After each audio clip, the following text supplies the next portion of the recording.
नमस्कार। मैं कनकलता झा साहित्य सागर पद्य भाग से कबीरदास लेकर फिर से उपस्थित हूँ। हमने इसके पहले वीडियो में कबीरदास के जीवनी के बारे में जाना, कबीरदास ने की कृतियों के बारे में जाना, कबीरदास के पुस्तक बीजक के बारे में हमने पढ़ा, उनके 3 भाग साखी सबद रैमनी के बारे में हमने जाना। हमने कबीरदास की भाषा के ऊपर भी चर्चा की है। हमारे पिछले वीडियो में हमने कबीरदास की भाषा से संबंधित सभी जानकारियां हमने दी हैं। उनकी भाषा को हम पंचमेल खिचड़ी कहते हैं। कबीरदास के 2 दोहे हमने इसके पिछले वाले वीडियो में पढ़ा है। आज हम आगे के दोहे पढ़ेंगे। आइए पढ़ते हैं साखी। जो तीसरा दोहा है वो है, काकर पाथर जोड़ी के मस्जिद ले बनाए, ताचरी मुल्ला बाग दे क्या बहरा हुआ खुदाए। कबीरदास जी कहते हैं कि मनुष्य कंकर पत्थर ईंट जोड़कर बड़ा सा मस्जिद बना लेता है, जिसे हम भगवान का ईश्वर का घर भी कह सकते हैं, और कहते हैं कि ताचरी मुल्ला बाग दे क्या बहरा हुआ खुदाए।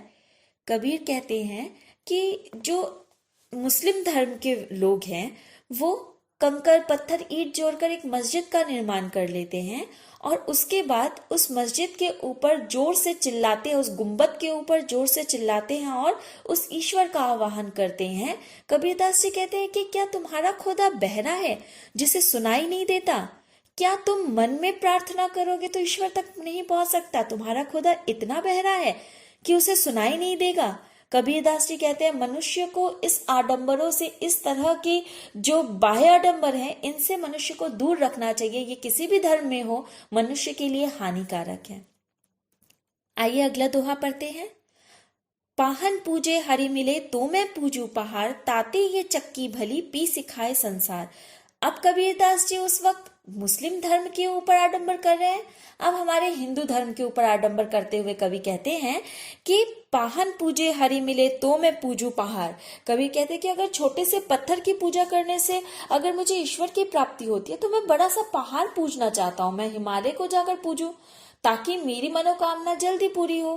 कहते हैं कि इस छोटे से पत्थर की पूजा करने के बजाय हमें उस चक्की की पूजा करनी चाहिए जिसमें अनाज को पीस कर हम अपनी भूख मिटाते हैं, जो हमारे भूख की तृप्ति करता है, हमारी आत्मा को संतुष्ट करता है। हमें उस चक्की की पूजा करनी चाहिए, ना कि हमें पत्थर की मूर्ति की पूजा करनी चाहिए जिसमें ना प्राण है ना उसका देवत्व है। मनुष्य अपनी अंधभक्ति के कारण किसी पत्थर की मूर्ति की पूजा करने लग जाता है।